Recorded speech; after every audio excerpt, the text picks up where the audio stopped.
Assalamualaikum warahmatullahi wabarakatuh. Waalaikumsalam warahmatullahi wabarakatuh.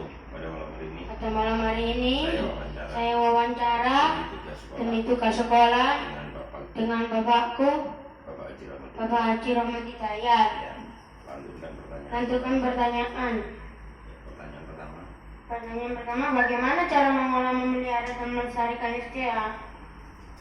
Baik, cara mengelola dan melestarikan sumber daya alam ada beberapa hal. Yang pertama dengan kita melakukan reboisasi, penanaman kembali, memelihara lingkungan, kebersihan agar kebersihan air di air bawah tanah kita bisa terjaga. Dan kita ketika tanah itu lestari dan bersih, tanah akan mengalami pecah partikel. Ketika ada hujan turun, air bisa terserap dan status tanah bisa jadi water content. Di situ cara melestarikan kita agar sumber daya alam kita tidak punah. Pertanyaan yang kedua,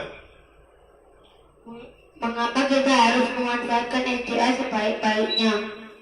baik, sumber daya alam kita adalah pemberian atau anugerah dari Allah Subhanahu wa Ta'ala, di mana kita tinggal memanfaatkan sebaik-baiknya. Karena kalau kita tidak memanfaatkan sebaik-baiknya, nanti akan di kemudian hari untuk anak cucu kita bisa punah. Karena apa?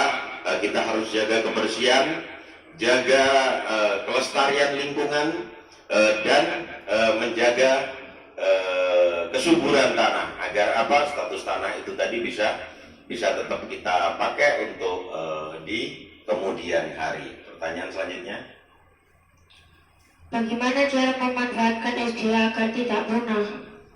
baik, itu tadi seperti pertanyaan yang pertama adalah bagaimana cara kita memanfaatkan, bahwasanya energi kita di dunia ini tidak ada yang abadi. Baik tanah, matahari dan sebagainya itu akan mengalami kehancuran. Apalagi sumber daya alam yang bersifat dari gas itu harus kita lestarikan sebaik-baiknya demi kelangsungan hidup anak cucu kita. Pertanyaan selanjutnya, apa saja jenis SDA yang ada di sekitar kita?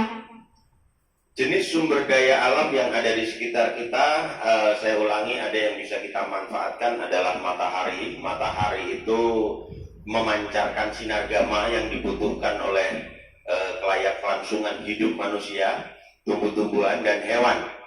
Itu bisa kita jadikan satu sumber energi, satu sumber penerangan, dan energi-energi yang lain. Ada juga yang di sekitar kita yang harus kita manfaatkan adalah sumber daya air. Air, ketika kita merawat satu kebersihan, kelestarian lingkungan, kejernihan air underground atau air bawah tanah bisa kita manfaatkan dengan baik demi kelangsungan dan kelayakan hidup manusia. Pertanyaan selanjutnya, apa yang menyebabkan SDA menjadi punah? ketika kita melakukan perusakan di muka bumi ini seperti penebangan liar atau kita tidak membudayakan hidup bersih, di situ akan mengalami satu degradasi atau tahapan demi tahapan di mana sumber daya alam kita akan menjadi punah dan akan menjadi hancur ketika kita tidak disiplin masalah kebersihan dan kelestarian lingkungan. Nah, selanjutnya, assalamualaikum. Saya ucapkan terima kasih. Assalamualaikum warahmatullahi wabarakatuh. Waalaikumsalam warahmatullahi wabarakatuh.